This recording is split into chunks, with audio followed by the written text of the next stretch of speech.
भाजप आमदार सुधीर मुनगंटीवारांनी एक मोठा गौप्यस्फोट केलाय। लोकसभेत स्वतःहून पराभूत झाल्याचा आरोप माझ्यावर करण्यात आलेला आहे, त्यामुळे मंत्रिपद न मिळाल्याची माहिती दिल्याचं मुनगंटीवारांनी सांगितलंय। मुनगंटीवारांच्या या विधानानंतर भाजप नेत्यांनी देखील प्रतिक्रिया दिली आहे। भाजप आणि मुनगंटीवारांमध्ये समन्वय असून ते नाराज नसल्याचं प्रवीण दरेकर यांनी म्हटलंय। पाहूयात। का तुम्हाला वाटतं की मंत्रिपद दिलं गेलं नसेल? याचं उत्तर मी कसं देणार? मगाही नाही, तुमचं काहीतरी रीडिंग असेल। नाही, माझं रीडिंग मागा जी काही माहिती देण्यात आली की लोकसभेत मी स्वतःहून पराभूत झालो असा माझ्यावर आरोप आहे। मी पराभूत झालो म्हणून याला अर्थ नाही।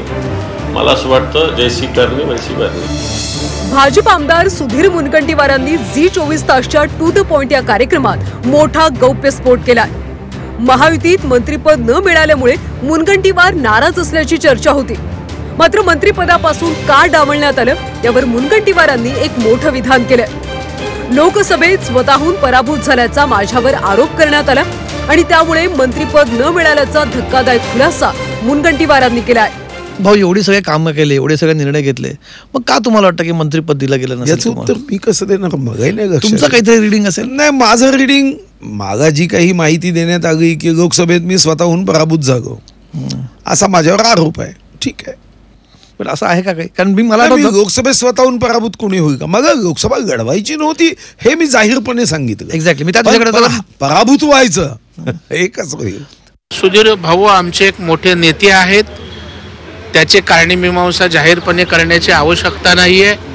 पक्ष त्या ठिकाणी आणि सुधीर भाऊ यांच्यामध्ये नीट समन्वय आहे आणि त्याच्यामुळं सुधीर भाऊ ज्येष्ठ नेते आहेत, ते योग्य ती भूमिका घेत असतात आणि पक्ष हा त्यांच्यासाठी सर्वतोपरी आहे। पक्षाचा आदेश निर्णय मानणारा तो एक सच्चा भारतीय जनता पक्षाचा कार्यकर्ता नेता आदरणीय भाऊ आहेत। सुधीर मुनगंटीवारांनी केलेल्या गौप्यस्फोटानंतर रामदास आठवले यांनी भाजपला टोला लगावलाय। आम्ही देखील मंत्रिपदाची मागणी केली होती, मात्र तरीही मंत्रिपद दिलं गेलं नाही असं टोला रामदास आठवलेंनी लगावलाय। त्याच्याबद्दल आता तो त्यांचा पक्षाचा अंतर्गत प्रश्न आहे, कारण सुधीर मुनगंटीवार आमचे मित्र आहेत। ते चंद्रपूरमध्ये लोकसभेला उभे होते, त्या ठिकाणी ते निवडणुकीमध्ये हरले, नंतर विधानसभेमध्ये ते आता निवडून आलेले आहे। पण आता त्यांना मंत्री करायला हवं होतं, पण आता देवेंद्र फडणवीस यांच्यासोबत त्यांच्याकडे अनेक लोकांची मागणी आहे। आमची मागणी मंत्रिपदाची, आमची मागणी पूर्ण होत नाही आहे। सुधीर मुनगंटीवारांनी केलेल्या गौप्यस्फोटानंतर ठाकरेंच्या शिवसेनेचे आमदार अंबादास दानवे यांनी त्यांच्यावरच टीका केली। जैसी करणी वैसी भरणी असं म्हणत त्यांनी मुनगंटीवारांवर टीकास्त्र डागलंय। इच्छा नसतानाही त्यांना दिल्लीला पाठवण्याचा प्रयत्न केला गेला असं दिसतंय आणि त्याच्यामुळे त्यांना दिल्लीला जायची इच्छा नसेल म्हणून ते पराभूत झाले असतील। पण पराभूत झाले म्हणजे स्वतःहून पराभूत कोणी होत नसतं, त्यांची तेवढी लोकप्रियता नव्हती। त्यांच्याच पक्षात अंतर्गत अनेक त्या ठिकाणी वेगवेगळे वादविवाद होते।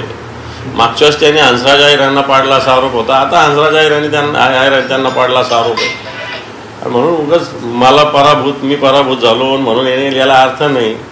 मला असं वाटतं जैसी करणी वैसी भरणी। गेल्या अनेक दिवसांपासून सुधीर मुनगंटीवार हे सरकारचे निर्णय असोत किंवा महायुतीचे नेते असोत यांना आरसा दाखवण्याचं काम करतात। मंत्रिपद न मिळाल्यामुळे सुधीर मुनगंटीवार या प्रकारची भूमिका घेत असल्याची देखील राजकीय वर्तुळात चर्चा रंगली आहे। ब्युरो रिपोर्ट, झी24 तास, मुंबई।